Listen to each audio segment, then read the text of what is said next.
On est de retour pour une vidéo en session avec encore une fois une thématique bien particulière. Alors l'idée est très simple, c'est qu'on est bien conscient que tout le monde a des emplois du temps bien chargés, a des contraintes familiales et professionnelles importantes. Et l'idée c'est de montrer que dans un laps de temps relativement réduit, donc ici ça va être une session de 48 heures, l'idée c'est le vendredi soir on sort du boulot, on a envie de se rendre au bord de l'eau et on veut essayer d'avoir un maximum de résultats possibles. Donc l'idée c'est voilà, de cibler un lieu où tout le monde a accès. Donc là on est sur un petit plan d'eau d'environ 7-8 hectares, relativement bien peuplé en carpe. Et on va essayer de mettre en place une stratégie toute simple, sans se poder, en amorçant uniquement à la bouillette, mais en gardant bien à l'esprit justement le fait qu'il faut utiliser des appâts attractifs parce qu'il faut que ça travaille vite, hein. Le temps est compté et il faut qu'on ait un maximum de touches. Donc un amorçage très simple, une approche très simple, on va essayer de localiser les poissons, de pêcher dessus et de montrer que voilà, sur un laps de temps relativement réduit, tout le monde peut le faire, sur des sessions relativement courtes, on peut prendre pas mal de poissons.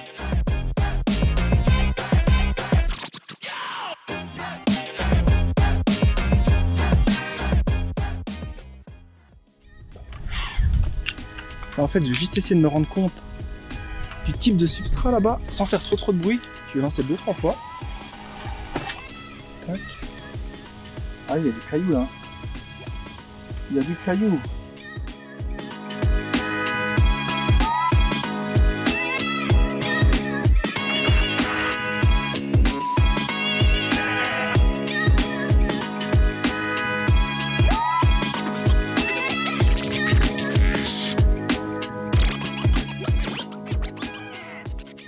Bon bah là il y a un point qui est très clair déjà, c'est que le lac est clairement coupé en deux. Il y a une partie qui est beaucoup plus profonde que l'autre. Et bah là ce que je vais faire en fait, je vais trouver une zone où je peux m'installer, qui semble propice déjà dans un premier temps. Il y a une zone qui est beaucoup plus profonde. Et vu que le temps est couvert, je pense que c'est vraiment là que les poissons vont évoluer dans un premier temps. Donc ce que j'ai fait, j'ai rapidement sondé. J'avais aussi l'avantage, bon là c'était assez simple puisqu'il y a un marqueur permanent qui est en place, de sonder autour et de me rendre compte qu'il y a en fait une belle bande de gravier là-bas. Donc l'idée c'est que je vais pêcher juste derrière dans la descente, essayer d'intercepter les poissons avec 2 cannes comme ça et d'en mettre une en périphérie qui cherche un peu autour. Je pense que si les poissons s'alimentent, j'aurai rapidement des touches au milieu et sinon j'aurai la canne en périphérie qui pourra faire le travail.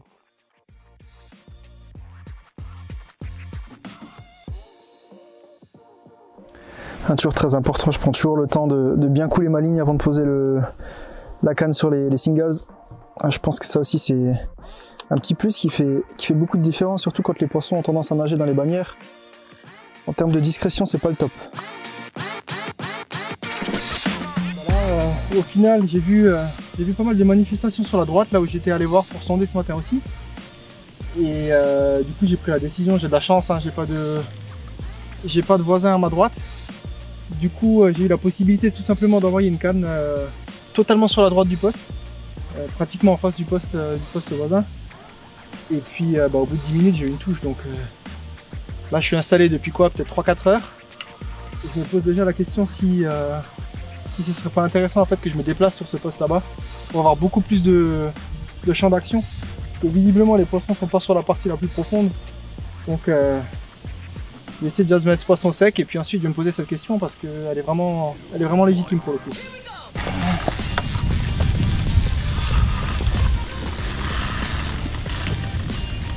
Ah, il y a un petit vent du sud aussi qui s'est levé et qui souffle vraiment à l'autre bout du lac. Forcément c'est un critère à prendre en compte aussi. Et je pense que les poissons le suivent, c'est peut-être une des raisons pour lesquelles elles sont beaucoup plus bas là-bas. Ça a l'air d'être un beau poisson pour la première en plus. Elle est longue, elle est longue.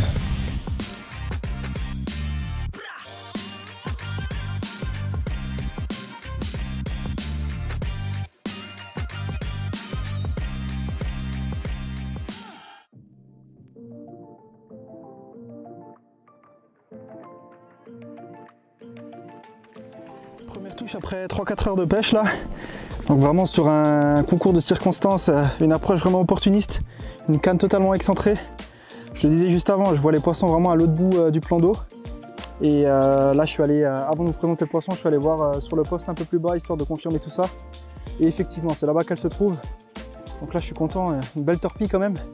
Mais voilà, ça va m'inviter au changement. Je vais me déplacer tout de suite pour pas perdre de temps. On le disait, on n'est pas là pendant des jours et des jours, donc il faut que ce soit rentable. On va remettre ce poisson à l'eau et on va se déplacer un peu plus bas.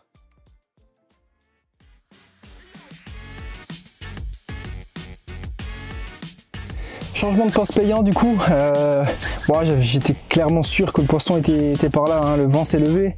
Et les quelques heures que j'ai pu passer là-bas, je me suis rapidement rendu compte des fouilles qui étaient présentes sur cette zone-là. Donc du coup, on l'a vu, hein, j'ai tenté mon coup directement avec une canne, totalement excentrée du coup, c'est celle-là qui me rapporte le premier poisson. Ni une ni deux, j'ai décidé de tout remballer, de tout ramener sur ce poste-là. Et là, en pleine pluie, deuxième touche, toujours sur le wafter, donc là, je pense que c'est lèche à privilégier ici. Deuxième touche, et là il y a une belle commune au sec. Donc là, elle est tranquillement en train de se reposer à cordon sling. Je me fais un petit thé, je me réchauffe, je vais me changer et puis on va vous présenter ce poisson qui est super sympa. Elle est pas contente celle-là. La même canne a refait des siennes. Encore une fois le petit dumble wafter là qui est bien droppé à live fois. Encore une belle commune. Pour une première après-midi, c'est vraiment bien. On a trouvé les poissons, on sait où les pêcher. Donc là, pour les 36 heures restantes, ça risque d'être vraiment bénéfique. Et la pêche risque de bien se passer, en tout cas je l'espère.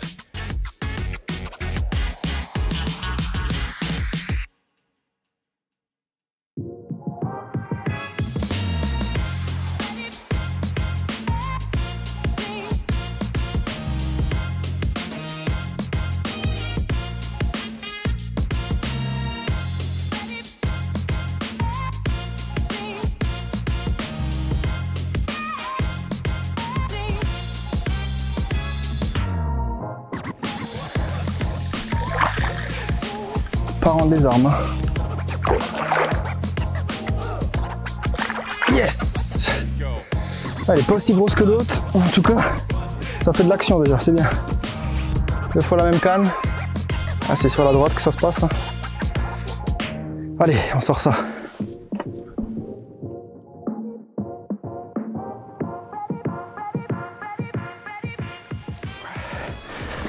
Super récompense là pour la première après-midi. Bon, ça prouve bien que voilà, il fallait bouger, hein, malgré le fait que j'avais légèrement amorcé sur mes deux cannes de gauche là, une centaine de bouillettes.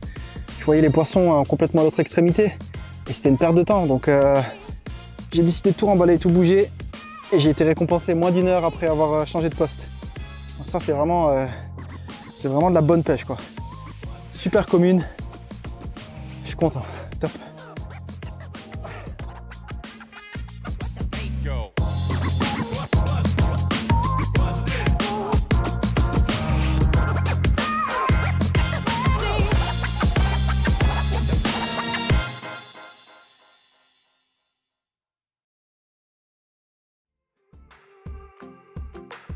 Un poisson de plus au compteur pour cette nuit. J'ai attendu encore beaucoup de sauts sur la droite du plan d'eau là.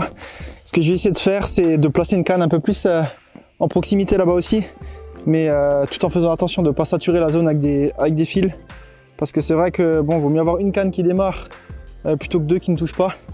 Donc là, je vais essayer d'y aller avec précaution, mettre une deuxième canne à proximité et voir si on peut avoir un peu plus de touches aujourd'hui. Allez, on va la remettre à l'eau.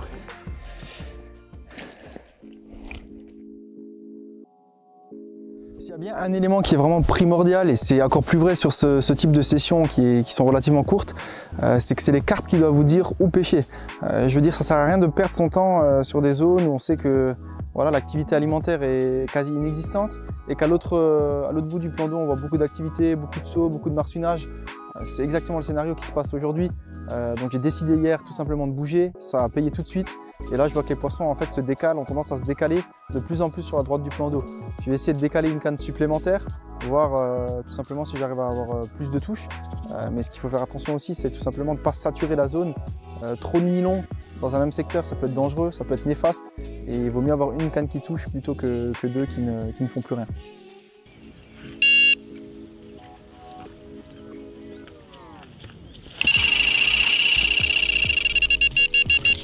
Des âges super attractifs pour avoir des touches plus rapidement. Ah, c'est vraiment le leitmotiv sur ce genre de pêche. Là, j'ai replacé la canne il y a peut-être une demi-heure. Un petit wafter boosté au droppa une nouvelle fois. Là, elle semble vraiment apprécier la déclinaison en high fois. J'ai toujours tendance à varier hein, en début de pêche sur les différentes cannes. Et là, c'est vraiment celle-ci qui déclenche les touches. C'est de bon augure pour cette journée en tout cas.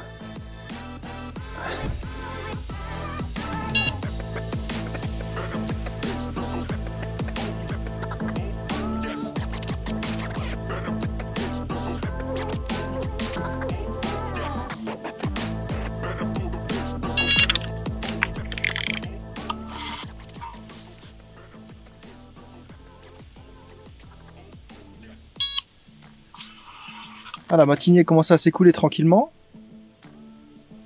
Et bah, la canne que j'ai décidé de rapprocher un peu plus de la droite là-bas de nouveau, bah, elle vient de décoller. Encore une fois, très peu d'appât. Je pense vraiment que les poissons circulent beaucoup en fait. Elles ne s'intéressent pas à... Ma canne de gauche, je l'ai amorcée un peu plus lourdement et j'ai beaucoup moins de résultats. Donc là, en fait, les deux cannes, celle du milieu et celle de droite, je mets peut-être 20-25 bouillettes assez précisément dessus. Où je vois les poissons, un petit wafter bien boosté et j'ai des touches assez régulièrement. Donc c'est vraiment, je pense, l'approche qu'il faut mettre en place.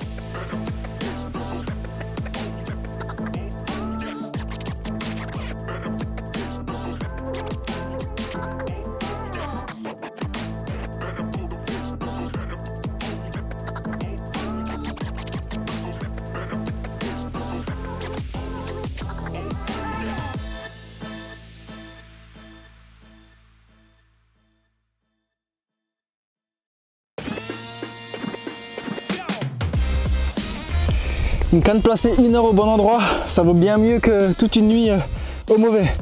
Voilà, c'est vraiment top. Une commune, je pense qu'il doit pas être loin des 20 kg. Super fiche. Un petit wafter encore une fois sur un montage très classique. Hein. Oh la vache, quelle fiche. Parfaite, la bouche parfaite. Combat d'anthologie. Là, j'ai ma petite pêche, elle est déjà bien réussie. Hein, je suis content. Super commune. Oh la taille de la caudale.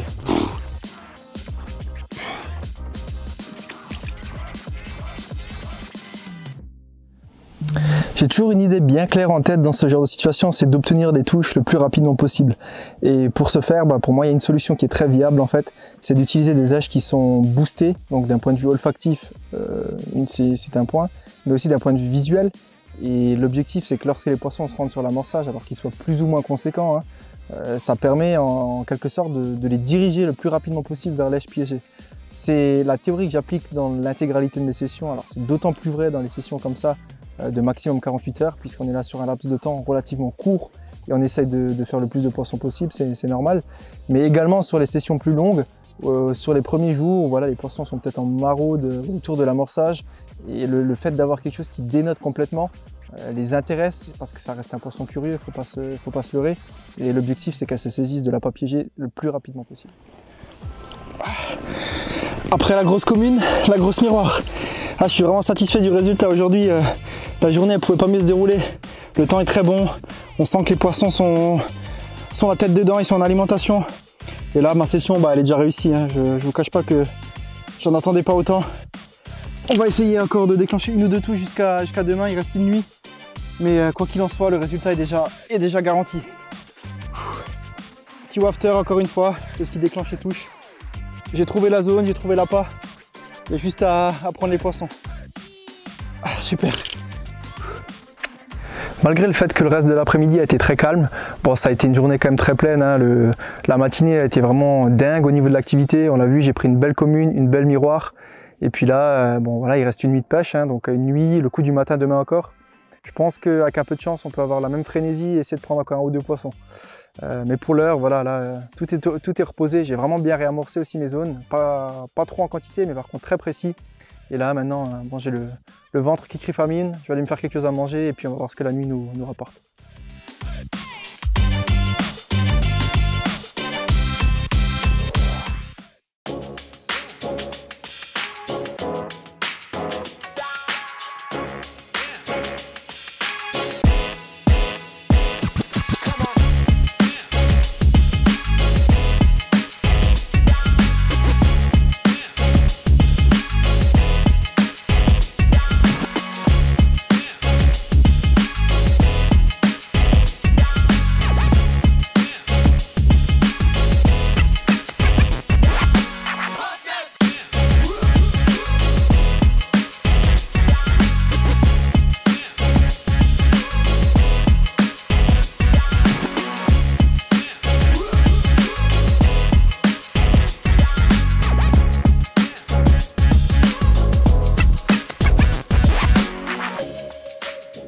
Après une décroche à quelques mètres du bord, là, cette nuit, j'ai remis la canne.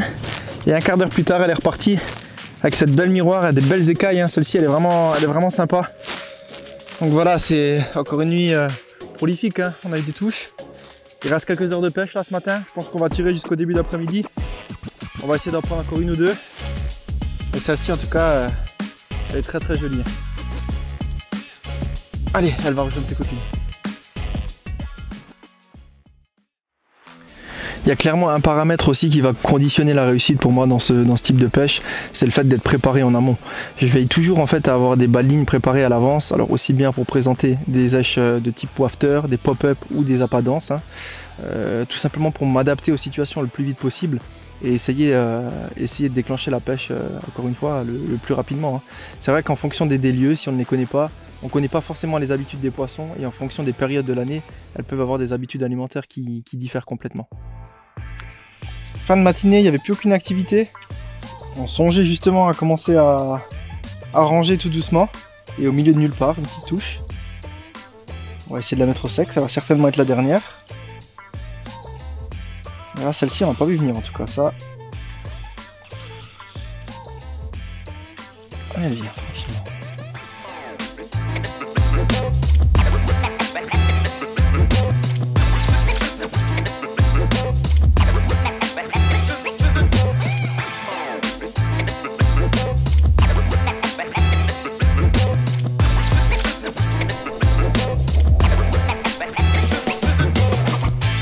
Allez, celle-ci ça va très certainement être la dernière. Oh, quelle réussite pour cette session, 90% de touches en journée en plus, donc on va pas s'en plaindre. Et là, cette belle miroir qui a déjà un peu de vécu, elle vient clôturer le bal. Donc là je pense qu'il y a vraiment trois choses qui ont fait la différence. C'est l'observation, la mobilité et l'adaptation qui ont permis de capturer tous ces poissons en un laps de temps vraiment réduit. À la prochaine.